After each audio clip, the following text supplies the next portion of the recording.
on certain options or what you should do in some certain situations. So let's get down to it. Metaknight's playstyles. I think Metaknight has 3 main playstyles. He can play a defensive playstyle, in which the case is Metaknight's sword is it's a hitbox that no move can clank with, and the pro to that is you pretty much out-prioritize everything because you can't clank with anything, so you don't have to worry about the priorities of your move.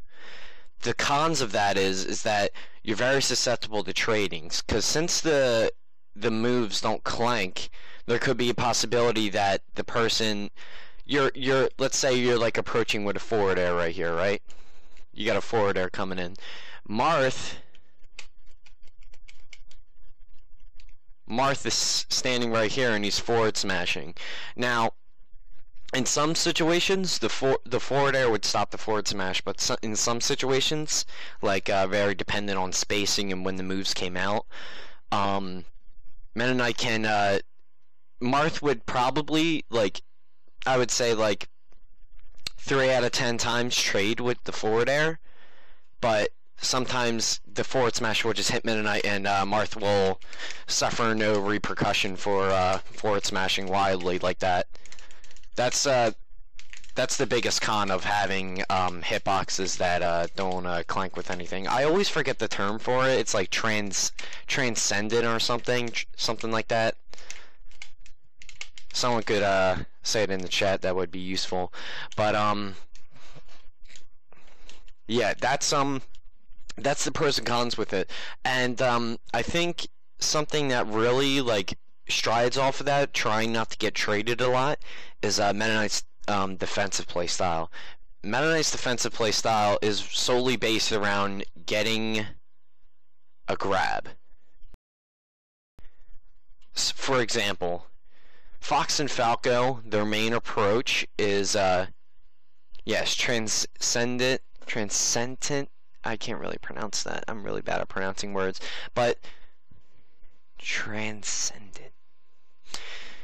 Essentially, it's just a hitbox that doesn't clank with anything, so it essentially has best priority, but the cons of it, I think, kind of make it more balanced, because sometimes you do want to take trades, and sometimes you do want to clank moves because it can get you out of really sticky situations, but the point is, aerial moves don't have that problem anyway, because aerial moves don't clank with ground moves, just because how they work, because if they did, they would cancel all the animation and they would make aerial moves broken. But I digress. So with his defensive playstyle, Metaknight's main thing is shuffle forward air, and he's drifting backwards. You see how I'm drifting backwards with that? That's setting up a wall. It's kind of like with Jigglypuff when she's jumping all over the place like this. She's like doing back airs. Now Metaknight could do this, but let me show you something right over here. So while I was setting up the stream, I decided to download all of Metaknight's hitboxes so I could give you a very comprehensive look of how these hitboxes work and how fast they come out and when to use them in what situation. So if we look right here, we have Metaknight's back air frame data. So I'm just going to play it real quick and restart it. So we're going to count, we're going to see how many frames it takes for an actual hitbox to come out that would hurt an opponent or hit their shield. So let's see. Alright, so on frame 10, a frame 10 move, that's not the greatest move to retreat with, for the sense that being Fox and Falcon and Sonic, especially Sonic, They're all very high mobility characters, so fast that they can get in any hole in your defense. Meaning that those 9 frames where you're vulnerable doing the startup of this move, doing the startup of that move, that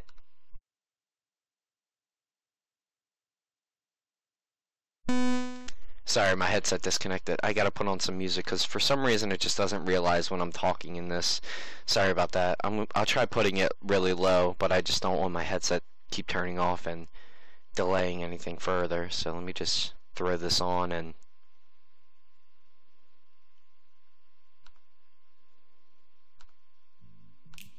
put on some random music. Alright. So now, yes, Metaknight's dash attack does clank with aerials, but I need to stop reading the chat because I'll answer questions later on. Alright, so just the startup of that move, Spaceys can just get in whenever they feel. 9 frames is exactly the amount of time they would need to get a grab, to get a neutral air in, an up smash. It's very devastating to do the space and move like that. With forward air though, forward air comes out extremely fast, and I'm going to show you how fast it comes out, and just to give you a rough idea, like why it's such a great move.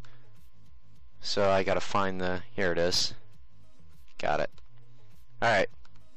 So here we're looking again at another hitbox, forward air's hitbox. So let's play it again, and came out pretty fast. Let's see. Frame 6. Now, don't get me wrong. Frame 6 is only 4 frames faster.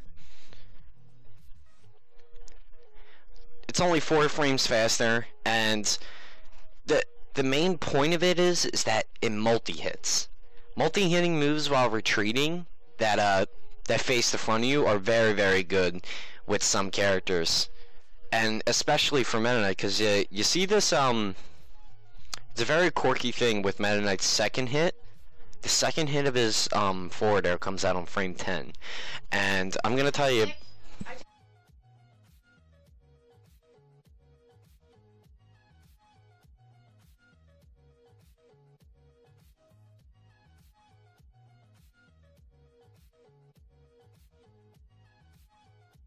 Sorry, I am 16 and I do have a mother that doesn't know how to knock, so anyway, we're going to continue. Frame 10.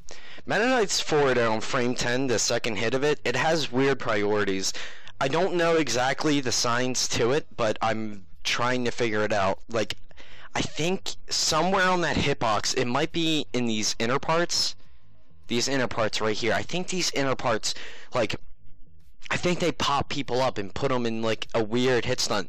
You know when Falco down airs you and you're on the ground, it looks like you're like digging inside of the ground and you're like doing flips, and then you just reset the neutral like nothing happened. It's kind of like that, but in the air. It's so hard to describe, but when you see it, it's very good because it leads to any follow-up. I've done it so many times versus tether characters and just in combos in general, because if you hit that second hit, they're just popped up and you just get up air, grab, forward smash, up B. You can get anything off of it. It's a very unique move, and I challenge anybody to help me find out the science behind the move, because it honestly, I think it's part of Metaknight's meta, in my opinion. So back to the part about being passive. Those multi-hit moves leave a great deal of opening. Like, Fox and Falco can't do anything to this. Falco can shoot lasers. That's the only thing Falco can do to try to stop this wall from coming up. But Fox, he can shoot lasers, but like, if you have the lead, the passive Metaknight player will wait for Fox. And Metaknight's hitboxes are so good for intercepting spacey approaches. I think Metaknight was really designed to snuff spacey approaches. And I'm not saying that this is the only way to play him, but let me just show you a couple more hitboxes that I think are really good for snuffing approaches. Let me see here. Trying to find it. Where is it? I think I might have accidentally deleted the hitbox. That's not good. I'm gonna have to get this download thing. Alright, let me open up Chrome real quick. Let's see.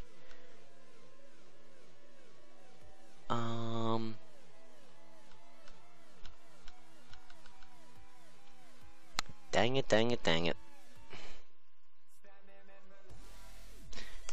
I mean, I think this is expected for an online tutorial. Sorry I'm not like incredibly prepared. This is something I just kind of threw up because I was really just trying to do friendlies today, but you know what? I think I promised like a Metaknight guide, and somewhat I feel responsible for that, so I'm gonna try my best here, guys. So we're just gonna get this hitbox. Alright. So let me just download this to this folder. There we go. Alright. Now that we have the hitbox that we need, we can show you what I mean here. So this hitbox right here, up smash. Up smash's hitbox is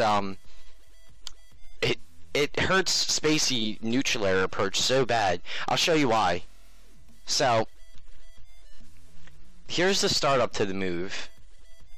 The move actually comes out 4, 5, 6, 7, 8. Comes out on frame 8, but if you read approaches, it can be very deadly. Like, look at that hitbox.